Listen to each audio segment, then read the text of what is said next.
বাসি হইলেই ফলে। আমি 5ই আগস্ট থেকে যা যা বলছিলাম ঠিক তাইটাই ঘটতেছে। আমি কি বলছিলাম? 1 নাম্বার, ছাত্র উপদেষ্টা নেওয়াটা ভালো কাজ হয়েছে, আরো বেশি নেওয়া উচিত ছিল। ছাত্রদের মিনিস্ট্রিগুলো ভালো ফাংশন করতেছে। সত্য কিনা বলেন? শুনেন আমি কি বলছিলাম। অনেকের রিজার্ভেশন আছে ছাত্রদের উপদেষ্টা পরিষদে নেওয়ার ক্ষেত্রে। আমি মনে করি যে এইটা একটা পজিটিভ কাজ হয়েছে এবং এটা একটা ইন্টারেস্টিং এক্সারসাইজ হয়েছে। এটার জন্য আমি অভিনন্দন জানাই।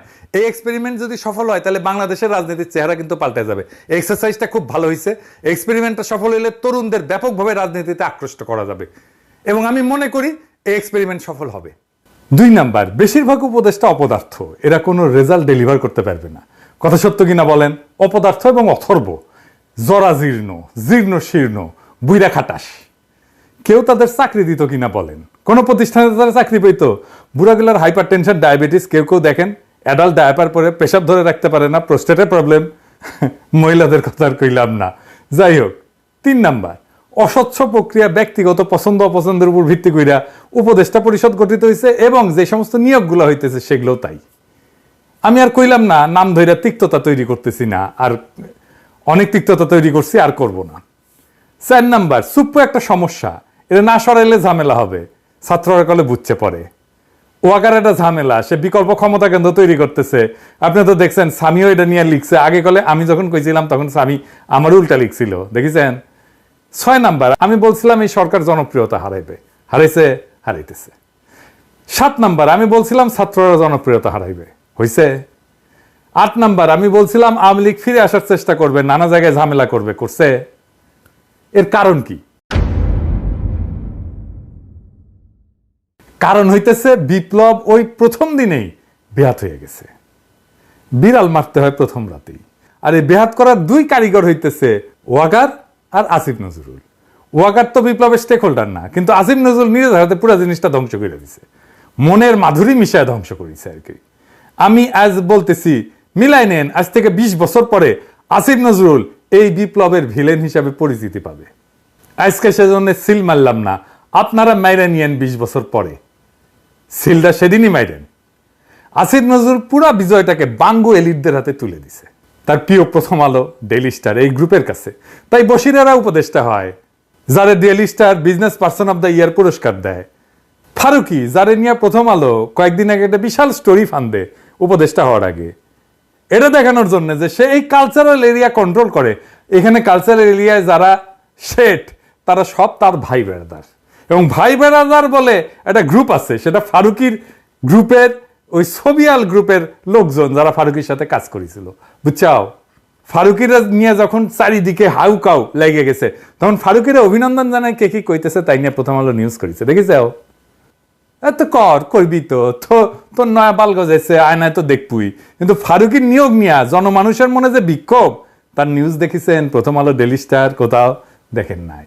এইভাবে আপনার কণ্ঠস্বরকে সে নাই করে দেয়, চাইপা ধরে, বুঝছাও? এটাই হইতেছে প্রথম আলো, এটাই হইতেছে ডেইলি স্টার। তারিখটা দেখান ডেইলি এডিটর সাহেব। এবার দেখেছেন তো, বুঝেছেন তো যে ফারুকির এইটা, বশিরের এটা প্রথম আলো ডেইলি স্টার গ্রুপের একটা concerted effort, very meticulous plan, বুঝছাও? তারপরে কি হয়েছে? আরো একটা কাম হয়েছে। কামটা কি? গোলাম মুর্তজা ওয়াশিংটন আর আকবর হোসেন লন্ডনে স্পেস মিনিস্টার পদে যাইতেছে, নিয়োগ পাইছে 2 ডেইলি স্টার। এখন আমার ক্ষুদ্র ভাতার ভগিনীরা কইবে যে দাদার মাথাটা গেছে, সব জায়গায় খালি ডেইলি স্টার দেখেন। গোলাম মুর্তজা না হয় ডেইলি স্টার বুঝলাম, আকবর কেমনে ডেইলি স্টার? ওই তো বিবিসি, তাই না? আমার ক্ষুদ্র ভাতা এবং ভগিনীরা, ওরা যে এই পুকুরে সাঁতার কাটে না, আমি সেই পুকুরে সিল। এই যে দেখেন, বিবিসিতে যাওয়ার আগে ওই ডেইলি স্টারে ছিল আকবর, বুঝছাও? পশ্চিমে গরুর খামারে পাছায় ছাপ্পা দিয়ে দিত, গরুর মার্কার জন্য। বাঙ্গু এলিট হইতে এলে পাছায় ডেইলি স্টার আর প্রথম আলো ছাপ্পা থাকা জরুরি। আচ্ছা, এই এডিটর সাহেব, এরপর থেকে যত বাঙ্গু এলিট পাইবেন না, তার পাছার ছবি যদি পান, উটি সিল মারবেন একেবারে, ডেইলি স্টার প্রথম আলো। জাউরা সিল বাদ, এখন ডেইলি স্টার প্রথম আলো সিল মেরে দেবো পাছায়। আমাদের এই বিজয়ের ফল ভোগ করতেছে ডেইলি স্টারের সাংবাদিক, যেই ডেইলি স্টার ছাত্রদের দুষ্কৃতিকারী বলছিল আর তাদের নির্মূল করতে হাসিনাকে সাহায্য করবে বলছিল। এই যে দেখেন, মাহফুজা নাম নিজে লিখেছিল। সেই ডেইলি স্টারের সাংবাদিক ছাড়া আমাদের পররাষ্ট্র মন্ত্রণালয় সাংবাদিক খুঁজে পায় না। তবে অবশ্য সুপারিশ করেছিল নাহিদ, হাঙ্গারের প্রিয় নাহিদ ছাত্রনেতা। এই মাহফুজা নাম 7 সেপ্টেম্বর প্রফেসর ইউনূসের সাথে সাক্ষাৎ করে বলছিল 3 বছর পর্যন্ত প্রফেসর ইউনূস সাক্ষাতের কথা সুপারিশ করেছিল। দেখেন, প্রগতিশীল বিএনপি তো ডেইলি স্টারকে হেভি সাপোর্ট দিতেছে, তো তারে ধরে না কেন? 3 বছর থাকার সার্টিফিকেট যে দিছিল তখন ধরবে না কলে? তখন ওদের সমস্ত পৌরুষ পতায়া যাবে প্রগতিশীল বিএনপি। প্রগতিশীল তো ওদের সবসময় কলিকাতা হারবাল লাগে আর কি, বুঝছাও। এবার আসেন আসিফ নজরুল প্রসঙ্গে আর একটা বিষয় আসি। মাঝে এটা আগেই ধর্ম ভাবিছিলাম, কিন্তু ওই যে জেনেভার যে ঝাড়ি খেয়েছে না, ওইটার জন্য একটু কয়েকদিন রিলিজ দিছিলাম। তবে আসিফ নজরুল কয়ে রাখি, ওইটার প্রতিশোধ করলে আমিই নিমু। ওইটা ওই যে আপনারা যেটা করেছিল না, ওটার প্রতিশোধ আমি নিমু, আমি। হ্যাঁ, প্ল্যানিং হচ্ছে। যাই হোক, ওইটা পরে আসিছি। তো যাই হোক, সে কইছে কি আমাদের নাকি ধৈর্য কম। শুনেন, কইছে ধৈর্য কম। একটা হলো আমাদের একটু ধৈর্যের অভাব আছে। আমি ফাহাম আব্দুল সালামের একটা অসাধারণ স্ট্যাটাস দেখলাম। তার স্ট্যাটাসে সে লিখেছে, দুঃসময়ে আমরা বছরের পর বছর অপেক্ষা করি, ধৈর্য ধরি।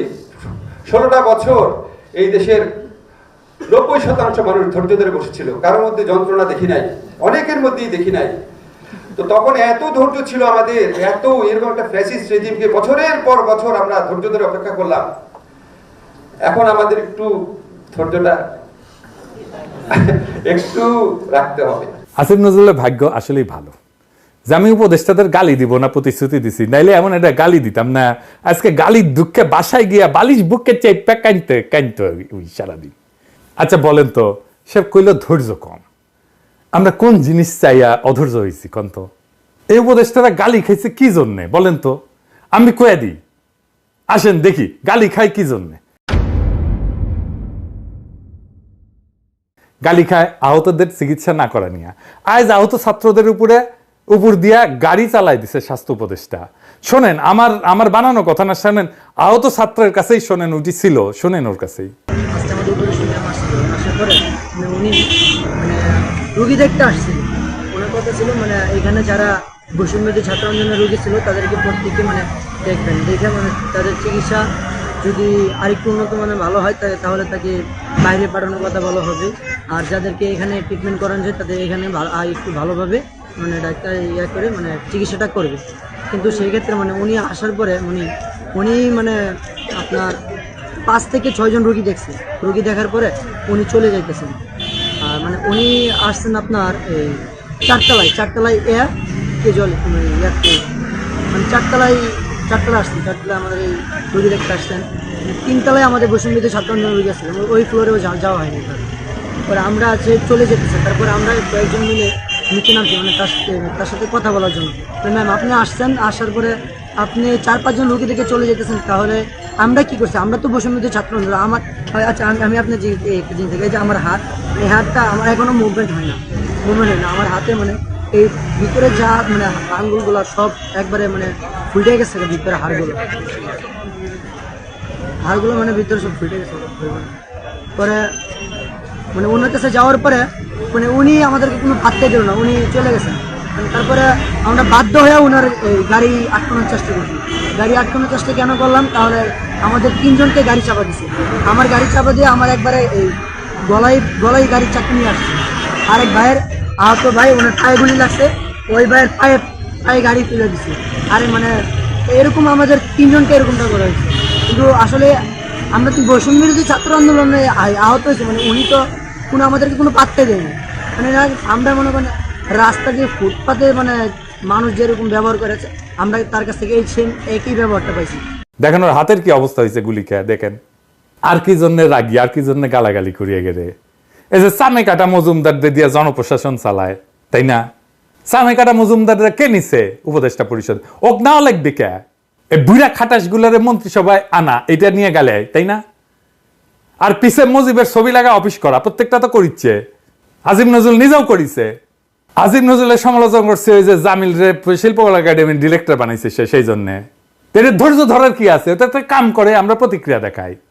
তো প্রথম আলো ডেইলি স্টারের কাছে পাশা বর্গা দেয়, সেই জন্য গালাগালি করি। জামিল আহমদকে শিল্পকলা বসাইছে, ওটা সরায়নি। প্রথম আলো ডেইলি স্টারের সুপারিশে ফারুকিয়ার বসিতে উপদেষ্টা বানাইছে, গালি খাচ্ছে।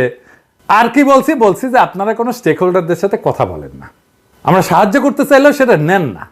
এই তো মানে যে কোনো সরকার চালাইতে হলে তো স্টেক হোল্ডারদের সাথে কথা বলতে হয়। এটা শুধু অন্তর্বর্তীকালীন সরকার না, বা আমরা বিপ্লবের সাথে ছিলাম সেই জন্য না, যে কোনো সরকারকে স্টেক হোল্ডারদের সাথে কথা বলতে হয়। এটা সরকার চালানোর একটা বেসিক ফাংশন। আর কিছু নিয়ে বলছি, কই আমরা ধৈর্য হারা হইলাম? আপনারা একটা ফাউল করেন আর আমরা প্রতিক্রিয়া দেখাই। এখনই হাসিনা স্টাইল শিখে গেছে, দেখেছেন? আর ফার্ম আমাকে কইছে এক্সপেকটেশন কমাইতে হবে। আপনি একটার পর একটা গণবিরোধী সিদ্ধান্ত নেবেন, আর কিছু কওয়া যাবে না। কি মজা! আবার দেখেন কি করছে, অভিযোগ করিচ্ছে হাসিনার দুঃশাসন নিয়ে কোনো কথা নাই সোশ্যাল মিডিয়াতে। শুনেন, আপনারা বিভিন্ন সামাজিক যোগাযোগ মাধ্যমে দেখবেন শেখ হাসিনার দুঃসময়, অত্যাচার, গণহত্যা নিয়ে কোনো কথা নাই। কথা হচ্ছে এই সরকারের উপদেষ্টা কি করছে, হাসনাত কি করছে, নাহিদ কি করছে, আসিফ নজরুল কি করছে, সারাটা সময় এটা নিয়ে ব্যস্ত। গালি না দিয়া থাকতে পারলাম না। সরকারে কি মিয়া আছে না? সোশ্যাল মিডিয়ার দিকে তাকে থাকেন কে?